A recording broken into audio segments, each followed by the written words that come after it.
کہ گزشتہ 48 گھنٹوں سے ادلب میں روسی اور اسدی فوج کے جنگی طیارے دکھائی نہیں دیے، مگر ادلب میں جنگ بندی کے اعلان کے باوجود اسدی فوج کی زمینی پیش قدمی جاری ہے۔ شامی فوج نے کفر نبل میں مار موخس اور البریج کے مقامات کا کنٹرول سنبھال لیا ہے۔ اس پیش قدمی میں شامی فوج کو عسکری گروپوں کی طرف سے کسی قسم کی مزاحمت نہیں کی گئی۔ دوستو، روس کا بظاہر یہ اقدام جہاں ایک طرف صوبے میں بشار الاسد کی عملداری کو بڑھا رہا ہے، تو وہیں ترکی اور یورپ کے تعلقات کو بھی خراب کرنے کی ایک کوشش معلوم ہوتی ہے، کیونکہ اگر صوبہ ادلب میں جنگ ہوتی ہے تو شامی پناہ گزین ترک کا رخ کریں گے اور وہاں سے وہ یورپ کی طرف جانے کی کوشش کریں، اور ایسا ہو بھی رہا ہے۔ اور ترکی یونان بارڈر پر شامی پناہ گزینوں کو یونان میں داخلے سے روکنے کے لیے پورے یورپ سے فوجی کمانڈوز موجود ہیں۔ یوں شامی پناہ گزینوں کے مسئلے پر ترکی اور یورپ کے تعلقات مزید خراب ہو سکتے ہیں، جن کا براہ راست فائدہ روس کو ہی پہنچے گا، کیونکہ روس ترکی کے ساتھ کھلی جنگ کا کوئی ارادہ نہیں رکھتا۔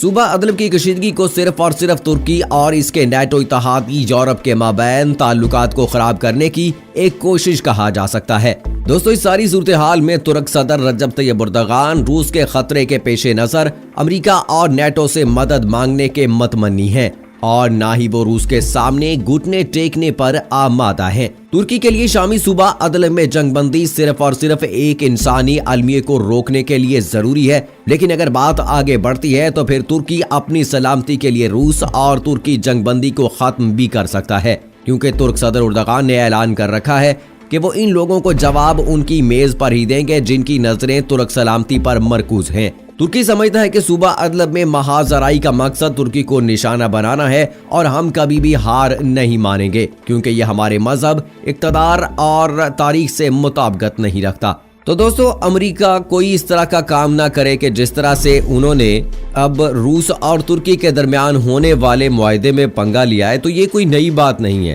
وہ آئے روز اس طرح کے کام کرتا رہتا ہے۔ آپ امن کے مذاکرات کی جہاں بھی بات کریں گے، جہاں پہ امریکہ کو ڈائریکٹلی فائدہ نہیں ہوگا، امریکہ کبھی بھی حمایت نہیں کرے گا۔ آپ نے یہ دیکھا کہ پاکستان اور بھارت کے درمیان تعلقات کو بہتر بنانے کی اگر صدر ڈونلڈ ٹرمپ نے کوشش کی ہے تو وہ صرف اس نظریے پہ کی تھی کہ افغانستان میں جو امریکہ کی فوج پھنسی ہے وہ اپنی فوج کو وہاں سے نکالنا چاہتا تھا، اور یہی وہ وجہ تھی کہ بھارت کی سرزمین پہ کھڑے ہو کر صدر ڈونلڈ ٹرمپ نے پاکستان کے وزیر اعظم کی اور پاکستان کی تعریف کی تھی، اور یہ واضح طور پر پاکستان کو پیغام تھا کہ آپ گھبرائیں نہیں، اگر میں نے بھارت کا دورہ کیا ہے اس کا مطلب یہ نہیں ہے کہ میں ہر معاملے میں بھارت کی حمایت کروں گا، آپ ہمارا طالبان کے ساتھ مذاکرات کا جو عمل ہے اس کو کمپلیٹ کروا دیں، اور طالبان جو ہے وہ ہماری فوج کی جان چھوڑ دیں، ہم اپنی فوج کو افغانستان سے نکالنے میں کامیاب ہو جائیں۔ تو بس یہی وہ مقصد ہے جو پورا کرنا چاہتے ہیں، اور آپ نے دیکھا ہوگا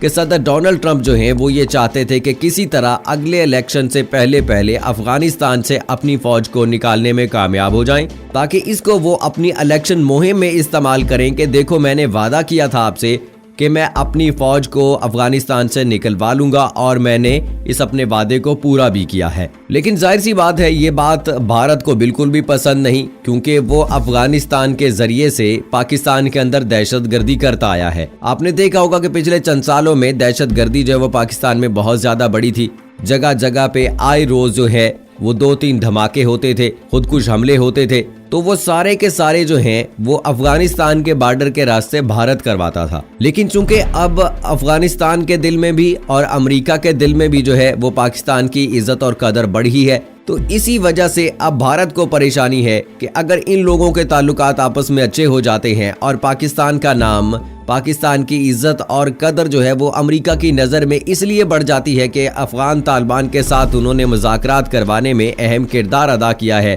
تو جو بھارت کے مقاصد ہیں وہ پورے نہیں ہو سکیں گے۔ بھارت جو ہے وہ پاکستان میں دہشت گردی نہیں کر سکے گا، اور الحمدللہ آپ کچھ عرصے سے دیکھ لیجئے پاکستان میں امن و امان کی صورتحال ہے۔ پہلی بات تو یہ کہ طالبان کا نام بدنام کیا جا رہا تھا، وہ کبھی کسی کو نقصان نہیں پہنچاتے، ان کا مقصد صرف اور صرف یہ تھا کہ وہ اسلامی قانون کو نافذ کریں، اسلامی طور طریقوں کو لے کے آئیں، لیکن جس طرح سے ان کو پیش کیا گیا میڈیا کے سامنے اور عوام کے سامنے وہ بالکل مختلف ہے۔ تو اسی وجہ سے امریکہ کو آپ دیکھ لیجئے، جہاں پہ بھی کوئی معاہدہ ہوگا وہاں پہ اپنے مقاصد کو حل کرنے کے لیے جو ہے وہ آگے آگے نظر آتا ہے۔ اب ترکی اور روس کے درمیان جو معاہدہ ہے اس سے امریکہ کو بہت تکلیف ہے، اور وہ یہ چاہتا ہے کہ کسی طرح سے یہ معاملہ ختم ہو جائے اور پھر سے ان کے درمیان جو ہے وہ جنگ بندی ختم ہو کر جنگ چھڑ جائے۔ تو یہ امریکہ کا ہمیشہ سے ہی شیوا رہا ہے۔ ہمیں ان کفار کی ان چالوں کو سمجھنا چاہیے، ہمیں امریکہ کی ان چالوں کو سمجھنا چاہیے۔ صدر ڈونلڈ ٹرمپ جو ہے یہ بہت بڑا بزنس مین آدمی ہے، یہ بہت بڑا پلاننگ کرنے والا بندہ ہے، یہ پلانر ہے بہت اچھا۔ ہم اس کو کہتے تو ہیں کہ یہ بیوقوف ہے اور کوئی بھی چول مار سکتا ہے، لیکن یہ حقیقت ہے کہ یہ بہت بڑا پلانر آدمی ہے، بہت بڑا گیم پلانر ہے۔ اس کی سازشوں کو سمجھ کر چلنا ہوگا اگر ہمیں کامیابی حاصل کرنی ہے۔ دوستو، یہ تھی اب تک کی لیٹسٹ اپڈیٹس۔ مجھے اجازت دیجیے گا، فی امان اللہ۔